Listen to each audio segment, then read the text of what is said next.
बिस्मिल्लाहिर्रहमानिर्रहीम। अस्सलाम वालेकुम students, my name is Mohammed Shoaib. Students, आज जो है इस लेक्चर में हम डिस्कस कर रहे हैं क्लास 10 फिजिक्स के चैप्टर नंबर 10 के सेकंड टॉपिक है जो कि हमारे पास है सिंपल हार्मोनिक मोशन। तो स्टूडेंट्स, सिंपल हार्मोनिक मोशन को हम कैसे पहचानें कि डिफरेंट टाइप के मोशन है हमारे पास।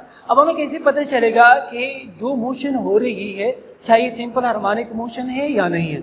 सो आइडेंटिफाई करने के लिए, अंडरस्टैंड करने के लिए कि मोशन सिंपल हार्मोनिक मोशन है या नहीं है, हमारे पास दो कंडीशन है कि अगर ये दो कंडीशन जो है कोई भी मोशन सेटिस्फाई कर रहा हो तो फिर हम कहते हैं कि ये मोशन हमारे पास सिंपल हार्मोनिक मोशन है। अगर ये सेटिस्फाई नहीं हो रहे तो फिर हमारे पास जो ये वो मोशन जो सिंपल हार्मोनिक मोशन नहीं होगी। अब हमने इन दोनों कंडीशंस को यहाँ पे सेटिस्फाई कर लिए। लेट यहाँ पे अगर हम देखें, let we have a bowl, एक हमारे पास बाउल है, ये इसका मेन पोजीशन है ओ, और यहाँ पे हमने एक बॉल रखा हुआ है। अब इस बॉल के ऊपर फॉर एग्जांपल ये हमने आइडियल केस लिया हुआ है, इसके ऊपर अभी किसी किस्म का कोई फोर्स अप्लाई नहीं हो रही। अब हम क्या करते हैं, इस बॉल के ऊपर एक फोर्स लगाते हैं इस डायरेक्शन में, हम इसके ऊपर एक फोर्स लगाते हैं इस डायरेक्शन में और इसको जो है डिस्प्लेस करते हैं और इस पोजीशन पे ले आते हैं। लेट्स सपोज हम इसको इस पोजीशन पे ले आते हैं, इस पोजीशन को लेट में रिप्रेजेंट करता हूं बाय ए, ठीक है। और यहाँ पे जो डिस्प्लेसमेंट कवर हो गई है, लेट इसको मैं रिप्रेजेंट करता हूं बाय एक्स, ठीक। हमने क्या कर लिया, इसके ऊपर फोर्स लगाई है, इस पोजीशन तक ले आए, पॉइंट ए तक, कितना डिस्प्लेसमेंट कवर हो गया एक्स। अब जब ये ऑब्जेक्ट यहाँ पे आ गया है, अब जैसे हम इसको रिलीज करेंगे तो ये वापस आएगा। अब ये वापस क्यों आता है, ये वापस इसलिए आता है कि जो फोर्स हमने इसके ऊपर अप्लाई की है वही फोर्स जो है यहाँ पे इसमें क्या हो गया है, रिस्टोर हो गया है। वो फोर्स या जो एनर्जी हमने इसको दी वो एनर्जी यहाँ पे स्टोर हो गई है। तो चूंकि यहाँ पे हम फोर्स डिस्कस कर रहे हैं तो यहाँ पे जो फोर्स हमने लगाई है वो यहाँ पे स्टोर हो गई है और इस स्टोर फोर्स को हम नाम देते हैं, इसको रिप्रेजेंट करते हैं FRES, मींस रिस्टोरिंग फोर्स, ठीक है, ये रिस्टोरिंग फोर्स। अब इस रिस्टोरिंग फोर्स की वजह से ये ऑब्जेक्ट फिर क्या करेगा, वापस अपने ओरिजिनल पोजीशन या हम कहते हैं मीन पोजीशन की तरफ मूवमेंट स्टार्ट करेगा जैसे हम इसको रिलीज करते हैं। मींस अगर हम यहाँ पे देखें तो रिस्टोरिंग फोर्स की डायरेक्शन क्या होगी, this is the direction of restoring force, ये हमारे पास रिस्टोरिंग फोर्स की डायरेक्शन होगी। क्यों, क्योंकि ये ऑब्जेक्ट वापस आ रहा है, ये बॉल जो है वापस अपनी मीन पोजीशन की तरफ आ रहा है तो इसकी डायरेक्शन ये है। तो ये बॉल किसकी वजह से मूवमेंट कर रहा है, वो फैक्टर, वो जो हमारे पास फैक्टर है जिसकी वजह से ये वापस आ रहा है वो हमारे पास क्या है, रिस्टोरिंग फोर्स। अब अगर हम बात करें कि what is restoring force, so restoring force जो है हमारे पास यहाँ पे अगर हम इसकी डेफिनेशन लिखें, a force which push the object towards mean position is called restoring force. वो फोर्स जो किसी भी ऑब्जेक्ट को मीन पोजीशन की तरफ पुश कर रहा होता है उस फोर्स को हम क्या नाम देते हैं, रिस्टोरिंग फोर्स, और इसको हम रिप्रेजेंट करते हैं बाय एफ, रिस्टोरिंग। अब जब ये ऑब्जेक्ट इस मीन पोजीशन पे आ जाता है तो ये यहाँ पे रुकता नहीं है बल्कि ये आगे की तरफ मूवमेंट स्टार्ट कर लेता है और इस पोजीशन पे आ जाता है। लेट ये जो पोजीशन, लेट इस पोजीशन को मैं रिप्रेजेंट करता हूं बाय ए डैश से, ठीक है। अगेन यहाँ पे डिस्प्लेसमेंट एक्स कवर हो गई है, ठीक। अब फिर जब इस पोजीशन पे ये आता है फिर से इसमें जो है फोर्स स्टोर हो जाएगी, एनर्जी स्टोर हो जाएगी और उसकी वजह से ये फिर वापस आना शुरू हो जाएगा। तो अगेन यहाँ पे हमारे पास क्या होगा, एफ रिस्टोरिंग होगा, जिसकी वजह से ये ऑब्जेक्ट फिर से मेन पोजीशन की तरफ मूवमेंट करेगा। अब यहाँ पे एक पॉइंट है या आप MCQs भी कह सकते हो कि हमारे पास रिस्टोरिंग फोर्स की वजह से ये object towards the mean position तो आ गया। अब ये मीन पोजीशन से आगे क्यों जाता है, व्हाट इज द रीजन, या कौन सा फैक्टर है जिसकी वजह से ये ऑब्जेक्ट जो है आगे की तरफ मूवमेंट करता है टुवर्ड्स ए डैश। सो इसका आंसर क्या होगा, इनर्शिया।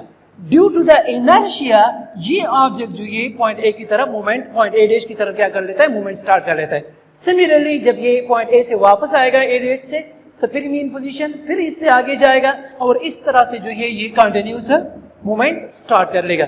अब हम आते हैं इस कंडीशंस की तरफ।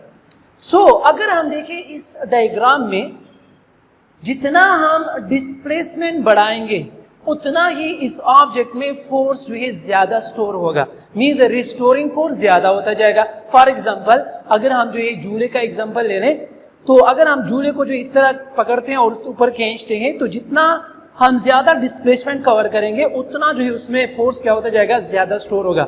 मींस वो ज्यादा तेजी से जो है वो क्या करेगा, मूवमेंट करेगा, या ज्यादा फोर्स के साथ या ज्यादा दूर तक जो है वो मूवमेंट करेगा। रीजन क्या है, क्योंकि अगर हम डिस्प्लेसमेंट इंक्रीज करते हैं तो इसमें जो फोर्स स्टोर हो रहा है वो भी क्या होता जाएगा, इंक्रीज होता जाएगा। और अगर हम डिस्प्लेसमेंट को डिक्रीज करते हैं तो इसमें जो फोर्स स्टोर हो रहा होगा वो भी डिक्रीज होगा। मतलब कि अगर डिस्प्लेसमेंट इंक्रीज हो रही है तो फोर्स इंक्रीज हो रहा है, अगर डिस्प्लेसमेंट डिक्रीज हो रही है तो फोर्स में हमारे पास क्या हो रहा है, डिक्रीज हो रहा है। तो इसका मतलब ये हुआ कि यहाँ पे हमारे पास जो रिस्टोरिंग फोर्स है और डिस्प्लेसमेंट, इनके दरमियान एक रिलेशन आ गया, एक लिंक आ गया। और ये कौन सा लिंक है, कौन सा रिलेशन है, डायरेक्ट प्रोपोर्शनलिटी का। Displacement increase, restoring force increase, displacement decrease, restoring force decrease.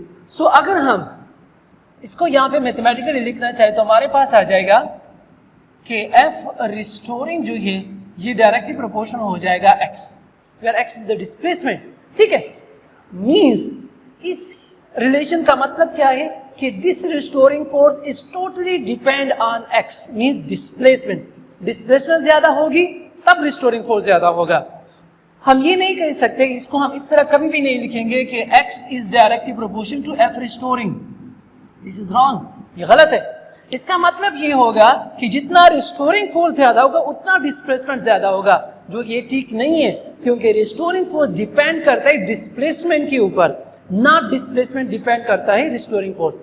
सो ये वाला जो है रिलेशन करेक्ट, इसको आपने नहीं लिखना, बिकॉज रिस्टोरिंग फोर्स डिस्प्लेसमेंट के ऊपर डिपेंड कर रहा है। अब सेकंड केस अगर हम यहाँ पे देखें, यहाँ पे अगर हम डायरेक्शन देखें रिस्टोरिंग फोर्स की तो वो टुवर्ड्स मीन पोजीशन है, और अगर डिस्प्लेसमेंट की डायरेक्शन को देखें तो वो आउट तरफ है। मींस दोनों जो है एक दूसरे के अपोजिट डायरेक्शन में जा रहे हैं। सो अपोजिट डायरेक्शन को रिप्रेजेंट करने के लिए हम एक नेगेटिव साइन यहाँ पे लगा लेंगे। क्या लगा लेंगे, नेगेटिव साइन। तो ये नेगेटिव साइन आपको क्या शो कर रहा है, this negative sign shows that both restoring force and displacement are in a opposite direction। तो हम यहाँ पे इसको लिखते हैं। अच्छा स्टूडेंट्स, अगर हम यहाँ पे देखें तो ये नेगेटिव साइन जो, इससे हम टू मीनिंग ले सकते हैं। नंबर फर्स्ट वन के the negative sign shows that both f restoring and x means displacement are in a opposite direction। दोनों जो है एक दूसरे के अपोजिट डायरेक्शन, ये मेन पोजीशन की तरफ आ रहा है, ये ऊपर की तरफ जा रहा है, अपोजिट डायरेक्शन। सो अपोजिट डायरेक्शन को रिप्रेजेंट करने के लिए यहाँ पे हम नेगेटिव साइन, या इसकी दूसरी मीनिंग हम ये भी दे सकते हैं कि the negative sign shows that the direction of restoring force is always towards the mean position.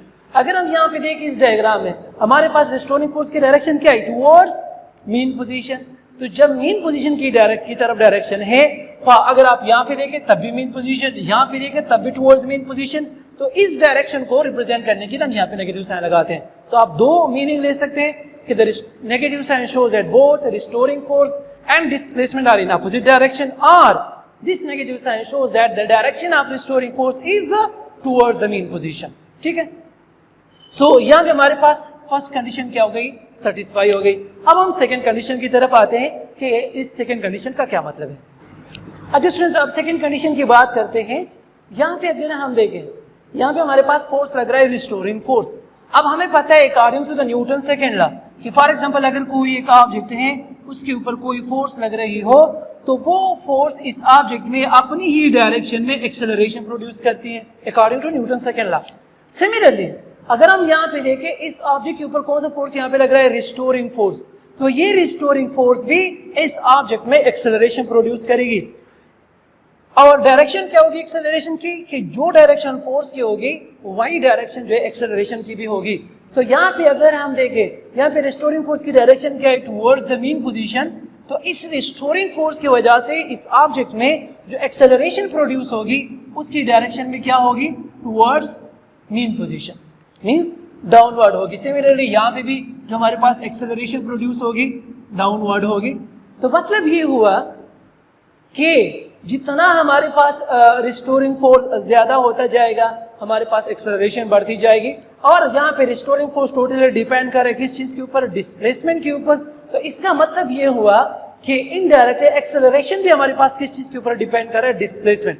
जितना ज्यादा डिस्प्लेसमेंट होगा उतना ज्यादा एक्सेलरेशन होगा। फॉर एग्जाम्पल अगर यहाँ पे जो है हम सिंपल पेंडुलम का केस ले लें, सपोज हमारे पास सिंपल पेंडुलम है, तो अगर हम जो है इतना डिस्प्लेस को इस पोजीशन तक ले आए फॉर एग्जांपल, हाँ, इतना डिस्प्लेसमेंट हमने कवर कर लिया।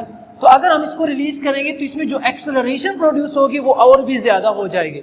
अगर हम लेट इस पोजीशन तक ले आते हैं, मींस कम डिस्प्लेसमेंट कवर कर लेते हैं, तो इसमें जो एक्सेलरेशन प्रोड्यूस होगी वो भी क्या होगी, कम होगी। मतलब कि अगर डिस्प्लेसमेंट हम इंक्रीज कर रहे हैं तो इस ऑब्जेक्ट की जो एक्सेलरेशन होगी वो भी इंक्रीज होगी, और अगर हम डिस्प्लेसमेंट को डिक्रीज कर रहे हैं तो इस ऑब्जेक्ट में जो एक्सेलरेशन प्रोड्यूस होगी वो भी क्या होगी, डिक्रीज होगी। अगेन यहाँ पे अगर हम देखें तो डिस्प्लेसमेंट और एक्सेलरेशन में एक लिंक प्रोड्यूस हो गई है कि अगर डिस्प्लेसमेंट इंक्रीज तो एक्सेलरेशन भी इंक्रीज, डिस्प्लेसमेंट डिक्रीज तो फिर एक्सेलरेशन भी डिक्रीज। तो इस रिलेशन को या लिंक को हम जो है रिप्रेजेंट करते हैं बाय डायरेक्टली प्रोपोर्शनल। ठीक है, सो अगेन यहाँ पे भी फ्रॉम दिस डायग्राम हमारे पास आ गया कि A is directly proportional to X। यहाँ पे अगेन अगर हम देखें तो एक्सेलरेशन की डायरेक्शन क्या है, टुवर्ड्स द मेन पोजीशन, जबकि डिस्प्लेसमेंट की डायरेक्शन क्या आउटवर्ड है, away from the mean position. So अगर दोनों की डायरेक्शन को देखें so both are opposite, both are in opposite direction. तो इस अपोजिट डायरेक्शन को रिप्रेजेंट करने के लिए फिर हम यहाँ पे क्या यूज कर लेते हैं, नेगेटिव साइन यूज कर लेते हैं। जिस तरह हमने पहले वाले केस में पढ़ा था कि रिस्टोरिंग फोर्स और एक्स जो both are in opposite direction, तो यहाँ पे हमने नेगेटिव साइन यूज की। सिमिलरली यहाँ पे भी अगर हम एक्सेलरेशन और डिस्प्लेसमेंट को देखें तो इनकी डायरेक्शन भी क्या है, अपोजिट है, तो इसके लिए भी हम नेगेटिव साइन यूज कर लेते हैं। अच्छा स्टूडेंट्स, यहाँ पे अगर हम इस नेगेटिव साइन की मीनिंग देखें तो इसकी हम दो मीनिंग लेते हैं। नंबर फर्स्ट वन कि the negative sign shows the both acceleration and displacement are in opposite direction, कि दोनों एक दूसरे के अपोजिट डायरेक्शन में। या हम इससे ये भी मीनिंग ले सकते हैं कि this negative sign shows that the direction of acceleration will always towards the mean position. या हम ये भी कह सकते हैं कि इस एक्सेलरेशन की जो डायरेक्शन होगी वो क्या होगी, टुवर्ड्स मीन पोजीशन होगी। सो यहाँ पे हमारे पास दो केसेस जो है प्रूफ हो गए हैं, सेटिस्फाई हो गए। सो कोई भी मोशन अगर ये दोनों कंडीशन जो है वो ट्रू कर लेता है, मीन सेटिस्फाई कर लेता है, तो हम कहते हैं कि इस ऑब्जेक्ट की या इस वाइब्रेटिंग बॉडी की जो मोशन है वो क्या है, सिंपल हार्मोनिक मोशन।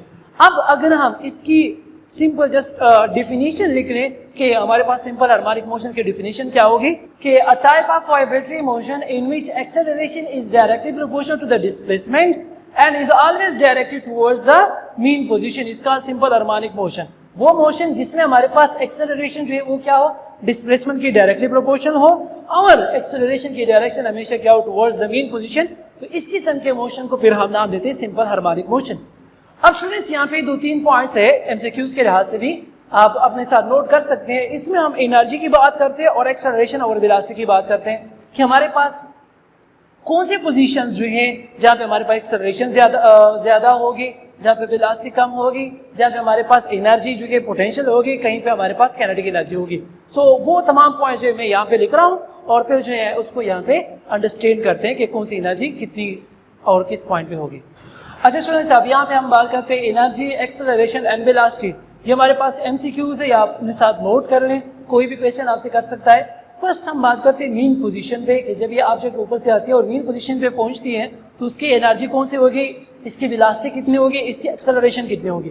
सो अगर हम यहाँ पे बात कर ले मीन पोजीशन पे, सो हमें पता है स्टूडेंट्स कि जब भी ऑब्जेक्ट ऊपर से नीचे की तरफ आ रहा होता है और जब ये मीन पोजीशन पे आता है तो इसकी स्पीड मैक्सिमम होती है। स्पीड क्या होती है, मैक्सिमम। तो जब स्पीड मैक्सिमम होती है हमारे पास काइनेटिक एनर्जी का फार्मूला है हाफ mv²।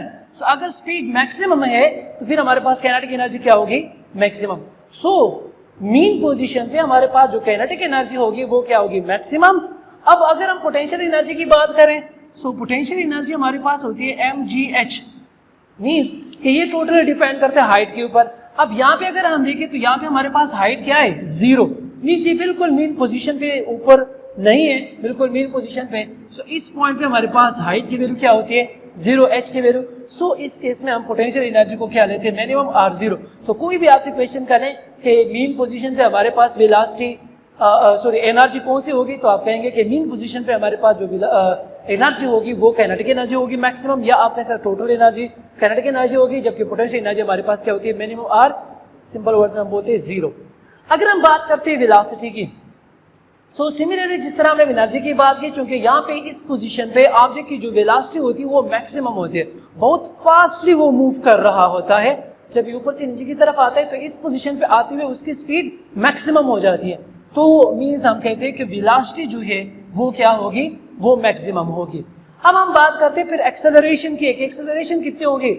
सो स्टूडेंट्स हमारे पास जो एक्सेलरेशन है वो बराबर होता है change in velocity with respect to time. कि एक्सेलरेशन जो है जितनी वेलोसिटी में चेंज आएगी विद रिस्पेक्ट टू टाइम, फिर हम उसको एक्सेलरेशन कहते हैं। सो जब ये ऑब्जेक्ट मेन पोजीशन पे आएगा तो ये कुछ टाइम के लिए बिल्कुल स्ट्रेट हो जाती है, बिल्कुल स्ट्रेट। उसके बाद फिर अपवर्ड डायरेक्शन मूवमेंट स्टार्ट। तो जब ये स्ट्रेट हो जाती है तो यहाँ पे इसकी वेलोसिटी कांस्टेंट हो जाती है।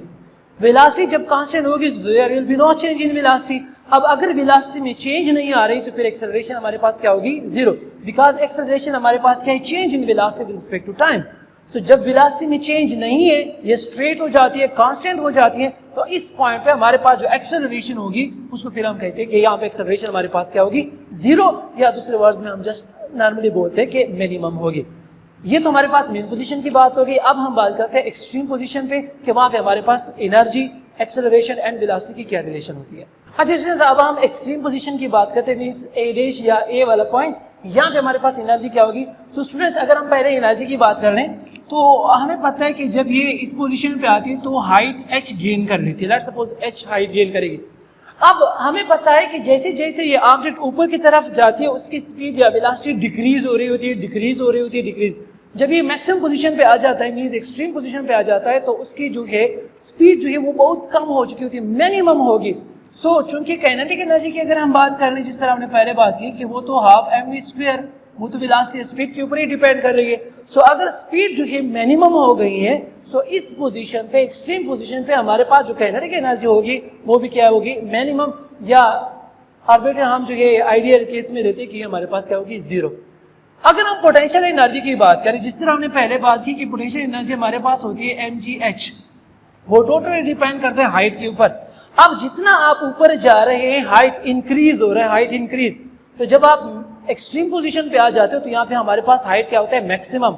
सो जब हाइट मैक्सिमम होगी तो इस पोजीशन पे हमारे पास जो पोटेंशियल एनर्जी होगी वो भी क्या होगी? मैक्सिमम। तो इससे हमारे पास एक्सट्रीम पोजीशन पे जो एनर्जी होगी वो पोटेंशियल एनर्जी होगी वहां पे मैक्सिमम, जबकि काइनेटिक एनर्जी हमारे पास क्या होगी? मिनिमम और जीरो। अब हम बात करते हैं वेलोसिटी की। सो सिमिलरली जिस तरह अभी हमने काइनेटिक एनर्जी की बात की कि जिस तरह ये ऑब्जेक्ट ऊपर ऊपर को जा रहा होता है, इसकी velocity decrease decrease decrease, means कि जो एक्सट्रीम पोजीशन होती है वहां पे इसकी वेलोसिटी बिल्कुल ना होने के बराबर होती है, मींस मिनिमम। सो यहाँ पे हम वर्ड बोलते हैं कि हमारे पास जो एक्सट्रीम पोजीशन है वहां पे वेलोसिटी क्या होगी? मिनिमम। अब हम बात करते हैं एक्सेलरेशन। हमारे पास एक्सेलरेशन क्या होगी? हम बात करते हैं कि एक्सेलरेशन मैक्सिमम होगी। अब एक्सेलरेशन मैक्सिमम कैसे होगी? जब वहां पे वेलोसिटी की जो है वो मिनिमम आ रही है। बिकॉज हमने अभी सिंपल हार्मोनिक मोशन के लिए जो कंडीशन पढ़ी थी उसमें हमने पढ़ा कि A is directly proportional to displacement. जितना ज्यादा डिस्प्लेसमेंट होगी उतनी ज्यादा एक्सेलरेशन आएगी। तो जब आप एक्सट्रीम पोजीशन पे आते हो तो यहाँ पे हमारे पास x की वैल्यू क्या होती है? मैक्सिमम होती है। जब आप एक्सट्रीम पोजीशन पे आते हैं तो हमारे पास x की वैल्यू मैक्सिमम। तो जब x की वैल्यू मैक्सिमम होगी तो एक्सेलरेशन भी हमारे पास क्या होगी? मैक्सिमम होगी। सो हम कहते हैं कि एक्सट्रीम पोजीशन पे एक्सेलरेशन क्या होगी? मैक्सिमम होगी, जबकि वेलोसिटी हमारे पास क्या होगी? मिनिमम। या सिंपल जस्ट आम बात हम ये कर लेते हैं कि सिंपल हार्मोनिक मोशन के केस में वेलोसिटी और एक्सेलरेशन ये एक दूसरे के जो है इनवर्स या एक दूसरे के आपस में जो है ताल्लुक ठीक नहीं रहता, रिश्ता अच्छा नहीं होता, क्योंकि जहाँ पे हमारे पास एक्सेलरेशन होती है वहाँ पे फिर वेलोसिटी नहीं होती, और जहाँ पे वेलोसिटी होती है वहाँ पे फिर एक्सेलरेशन नहीं होता। लेकिन this is only true for simple harmonic motion. बाकी जितने भी मोशंस हैं उसके लिए फिर ये रिलेशन इनका अच्छा होता है। एक्सेलरेशन होगी, वेलोसिटी होती है तो एक्सेलरेशन भी होती है, वेलोसिटी ना हो तो फिर एक्सेलरेशन भी नहीं होती। सो ये जो पॉइंट्स थे एमसीक्यूज के लिए हो गए, और हमारे पास दो कंडीशन यहाँ पे हमने प्रूफ कर लिया कि अगर ये दो कंडीशन ट्रू होंगे तो उस मोशन को हम फिर सिंपल हार्मोनिक मोशन कहेंगे। होपफुली स्टूडेंट्स आपको जो इस लेक्चर की समझ आ चुकी होगी। Thank you so much.